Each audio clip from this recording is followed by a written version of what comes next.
el que dirige el canto.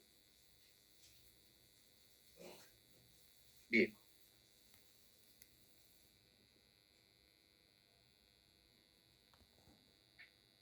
Quiero terminar con el último elemento que está aquí en esta diapositiva, y es con el motu proprio, que es el que ha suscitado justamente este curso,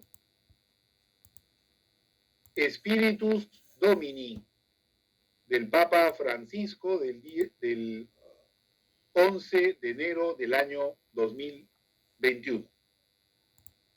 Con este motu proprio, el Papa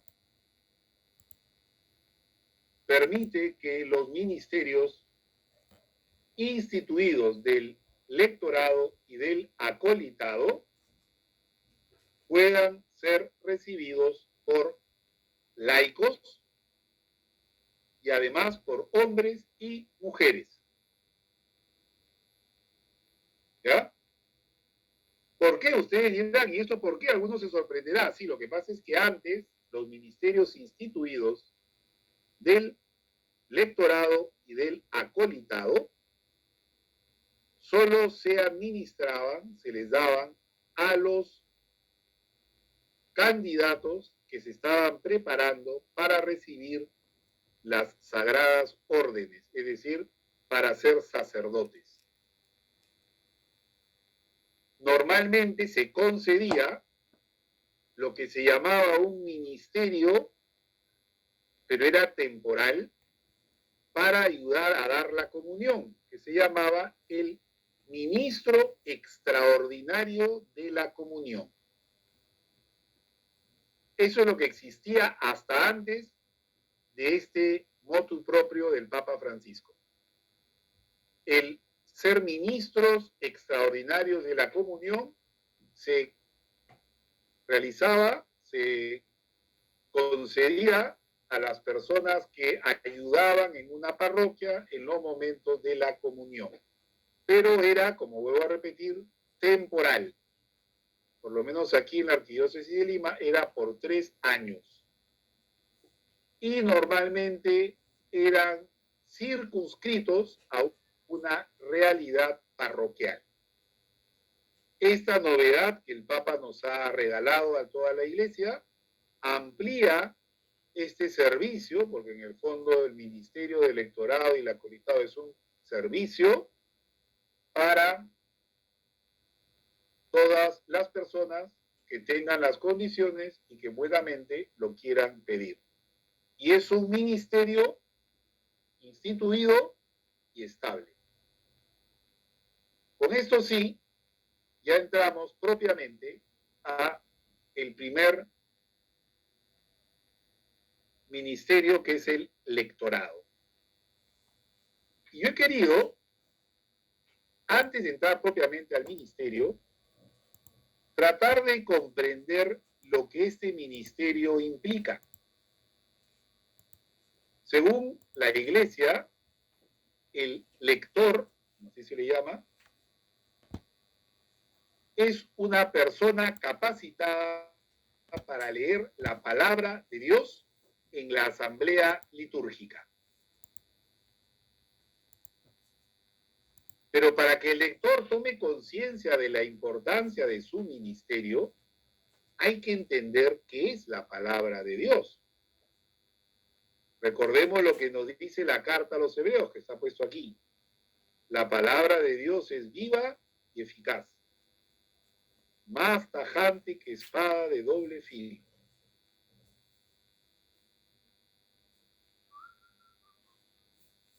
Miren, es una palabra viva. Incluso es Dios mismo, que se hace palabra para nosotros, que se hace palabra humana, para que nosotros la entendamos. Si ustedes recuerdan, hay un famoso texto que hemos leído hace 2 domingos, si no me equivoco, del libro de Nehemías, en donde escuchamos cómo el pueblo de Israel participaba de una liturgia de la palabra. muy interesante. Se reunía toda la comunidad, nos decía, grandes y pequeños, y el escriba, junto con el gobernador, se ponía en un estrado, se sacaban los textos sagrados y se leía la palabra. Y todos escuchaban, y los escribas, nos dice, comentaban la palabra.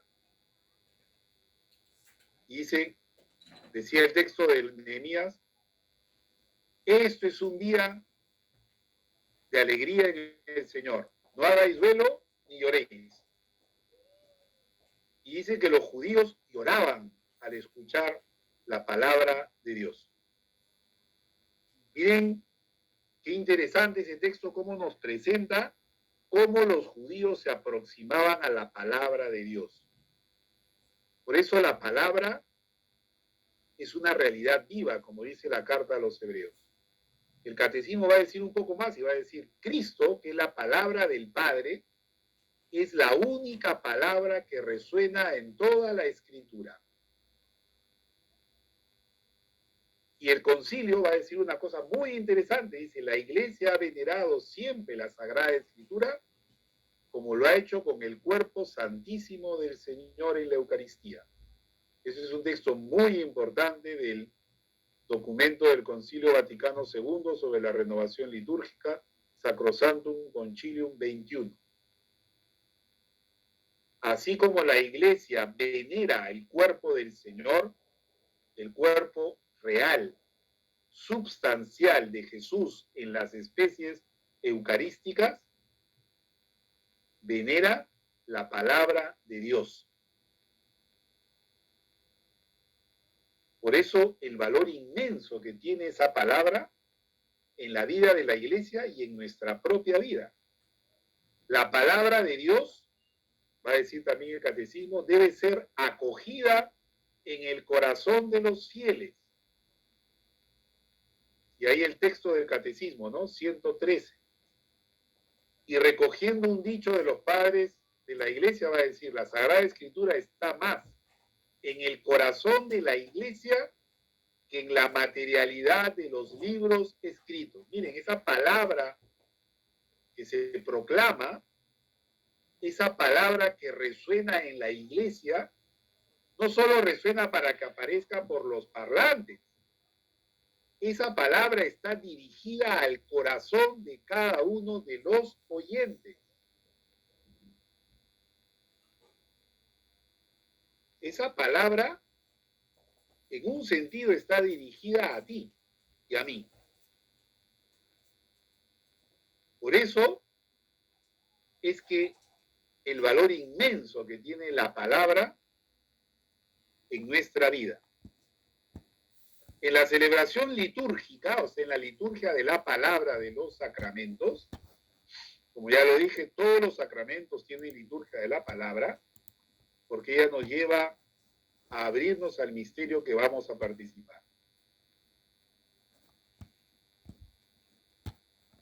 Miren que esta parte de la celebración se llama liturgia de la palabra. Si nosotros nos remitimos a la definición que yo di de liturgia el día de ayer, decía que la liturgia era el ejercicio del sacerdocio de Jesucristo, que por medio de signos sensibles realiza la obra de la santificación del hombre y da el culto íntegro de la Iglesia. ¿Ya? Miren, es muy interesante esto.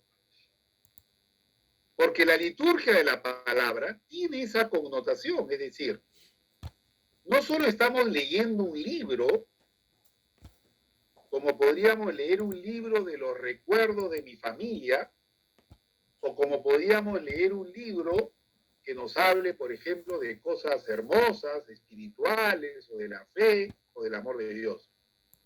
Cuando se proclama la palabra de Dios, estamos escuchando a Dios mismo. Y los que leen, los que participan activamente o ejecutan la liturgia de la palabra, o sea, los lectores, están haciendo las veces de Dios. Es decir, son signos sensibles y eficaces que actúan y realizan la santificación de todo aquel que quiere escuchar esa palabra, no solo con los oídos del cuerpo, sino con los oídos del corazón. Por eso termino diciendo que la palabra de Dios debe ser proclamada, no leída, desde el ambón del templo, que es su lugar propio. ¿Por qué hago esta diferencia? Porque la palabra de Dios debe ser proclamada como fue dicha en su momento. Dios le habla a Moisés. Dios a través del profeta le habla al pueblo de Israel. Entonces, en la iglesia, uno proclama y los demás escuchamos. Y aquí quiero hacer un comentario. La Comisión Episcopal de Liturgia que nos reúne esta noche tiene un subsidio que me parece a mí muy bueno, muy útil, que se llama la hoja de la palabra de Dios. Es decir, en una pequeña hojita de 2 caritas, nos pone las lecturas de la misa y nos hace un comentario sobre esas lecturas y también pone las oraciones. Incluso hay otros subsidios, por ejemplo, las hermanas Paulinas hacen algo parecido. Y yo veo que se utilizan en las parroquias, lo cual está muy bien. Pero ¿saben qué? Según una humilde opinión, no se utiliza bien. Porque la hoja de la palabra de Dios no es para que uno la lleve a la misa dominical y mientras el lector va proclamando la lectura, uno va leyendo la lectura en su hojita. Ese no es el sentido que tiene ese subsidio que nos hace la Comisión de Liturgia. La hojita sirve para que uno la relleve a su casa y la lea antes de la celebración. De modo que uno así vaya preparando la liturgia dominical a lo largo de la semana, para que cuando llegue a la celebración ya no utilice la hojita, porque la palabra tiene que ser proclamada, no leída por todos a la vez. Termino mi comentario.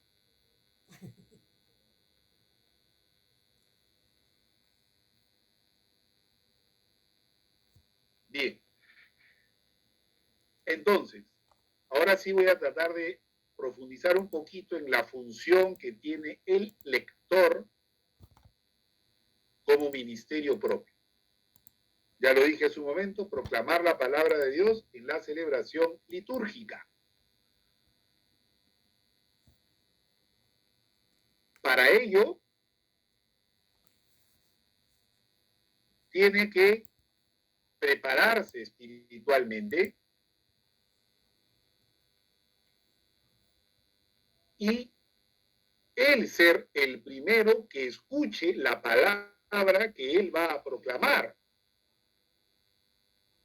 Es así como él se va a hacer un auténtico signo sensible de aquel que nos envía esa palabra. Es muy importante que el lector lea la lectura antes de proclamarla en la celebración. Voy a decir una cosa más, que la rece, que la medite, que la haga propia, para que no pase como dice San Pablo, como es como un címbalo que suena, pero que no dice nada más. El lector no simplemente es un parlante de la palabra de Dios, sino es un creyente que él ha escuchado y acogido la palabra para después él proclamarla. Es un poco parecido a la espiritualidad del profeta. Recordemos quiénes eran los profetas, ¿no es cierto? Los profetas hablaban en nombre de otro. Los profetas recibían la palabra de Dios y después ellos la transmitían al pueblo. Pero el profeta era el primer oyente. El profeta era el primero que acogía esa palabra. Y después de acogerla, la transmitía. Por otro lado, desde el ámbito más bien práctico, el lector tiene que ser capacitado en técnicas de leer en público. Esto me parece a mí muy importante. No es fácil, aunque a veces parece, leer y hablar en público.